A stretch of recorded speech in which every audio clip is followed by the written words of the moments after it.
resisting arrest, and assault on a police officer. In November 2011, Ortega Hernandez drove to Washington, D.C. to spend time with the Occupy D.C. protesters across the street from the White House. He said God had given him a personal mission to attack the White House. Ortega Hernandez called himself a modern-day Jesus and considered Obama to be a devil. He was also convinced that the government was conspiring against him. He even suggested to an acquaintance that the president was planning to implant computer tracking chips into children. Shortly after 9 p.m. on November 11, 2011, Ortega Hernandez slowed down as he passed the White House in his black Honda Accord and fired a Romanian assault-style semi-automatic rifle from the passenger window at the White House. At least one bullet struck the presidential residence. The shooting came from roughly 750 yards south of the White House, just outside the outer security perimeter. A bullet was found a few days later embedded in the bulletproof window of the second floor of the White House, where the president and his family had their living quarters. But there was no danger to President Obama, as he was in San Diego on his way to an Asian-Pacific Economic Forum in Hawaii. Secret Service agents responded, and one agent said he saw a car speeding away west on Constitution Avenue.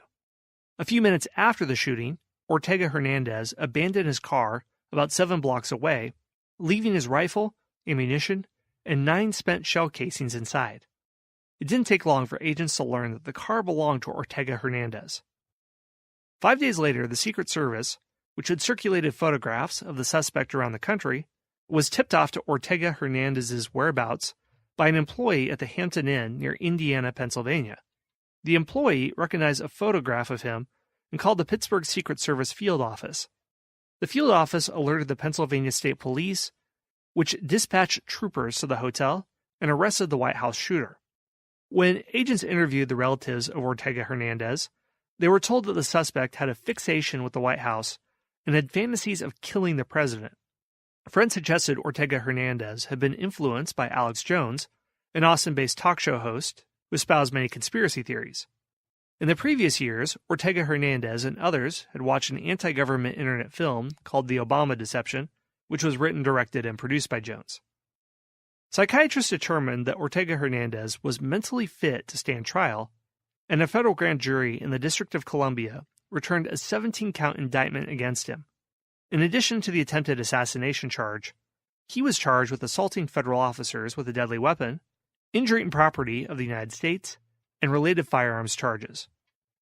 During his 2012 re-election campaign, Obama was confronted with a number of threats to his life, including a threat made on Twitter. In September 2012, Dante Jamar Sims, a 21-year-old Charlotte, North Carolina man, threatened to kill President Obama in a series of tweets, one of which warned that, "I'm going to hit President Obama with the Lee Harvey Oswald swag." In another posting, he wrote, "I'm going to assassinate Obama this evening," and said he was serious about his threats as a heart attack. A Secret Service intelligence specialist soon discovered Sims' tweets, and he was arrested and charged with threatening the president's life. When Secret Service agents interviewed Sims, he admitted to posting the threats because he hated President Obama, he said. Sims also told agents he was high on marijuana when he made the threats, but understood what he was doing and that it was wrong. Well, beyond just threats online, another threat was more serious. It involved a plan to assassinate Obama by Muslim terrorist Qazi Mohammed Rezwanul Hassan Nafis. Nafis was a 21-year-old Bangladeshi living in Queens, New York, who had ostensibly come to the United States to study. But he'd been inspired by videos of sermons by the hate preacher Anwar al-Awlaki, and his true purpose in moving to America, he said, was to wage jihad. Between January 24th and October 3rd, 2012, Nafis reached out to fellow extremists in New York and answered a series of questions in which he hailed the Prophet Muhammad as the greatest man ever and predicted that the future of Bangladesh would be in a caliphate, an Islamic caliphate under Sharia law.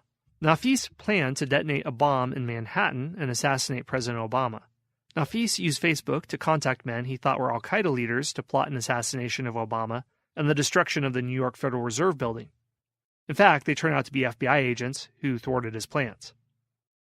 Well, overall, fears for President Obama's safety didn't subside after his 2012 re-election.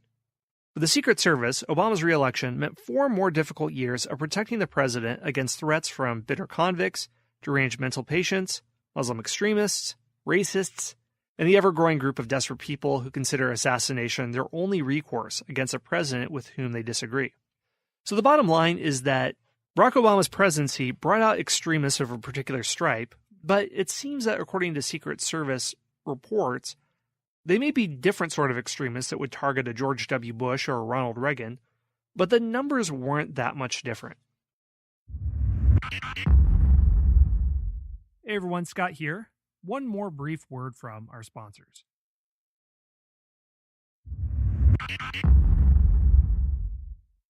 Well, that's all in this series on assassination attempts against presidents. Just to cap off the series, a few notes about common characteristics of would-be assassins that the Secret Service has noted. According to a 1999 Secret Service study, American assassins embarked on assassination schemes for many reasons, and some of them include bringing attention to a personal or public problem, to avenge a perceived wrong, to end personal pain, to, from their perspective, save the country or the world, or to develop a special relation with the target, or simply to make money. But the report noted that none of the assassins or would-be assassins were models of emotional well-being. Many of the people studied for the report were experiencing or had experienced serious mental health issues. 44% had a history of depression, 43% history of delusional ideas, 21% heard voices. But as Robert Fine, co-author of the study, noted, the way these people sought to address what they saw as their main problems, anonymity and failure, was not inherently crazy.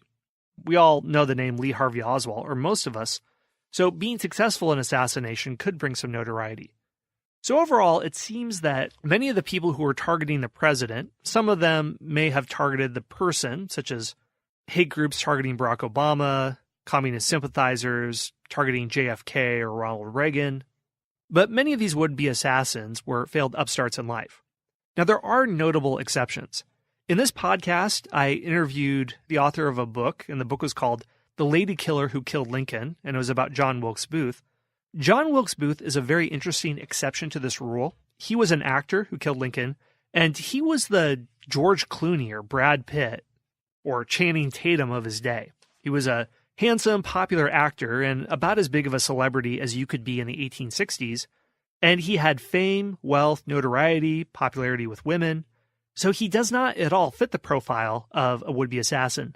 Now, the author of that book theorizes that John Wilkes Booth contracted syphilis, which caused mental illness, which caused him to assassinate Lincoln, so there were extenuating circumstances there, and the effects of syphilis actually would cause him to fit into the profile of someone who would attack Lincoln.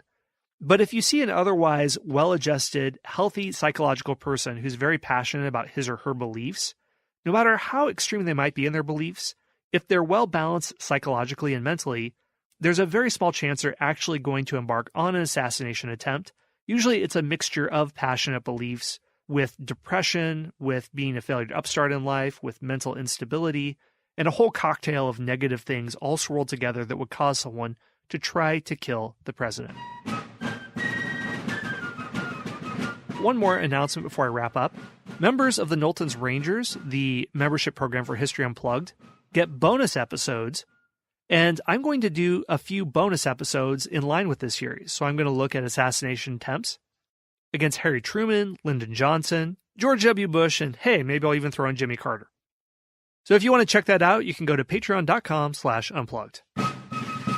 Thanks for listening to the History Unplugged podcast. Be sure to subscribe to the show to get your daily dose of all things history related, from ancient Greece to the Cold War. We'll see you next time at the History Unplugged podcast.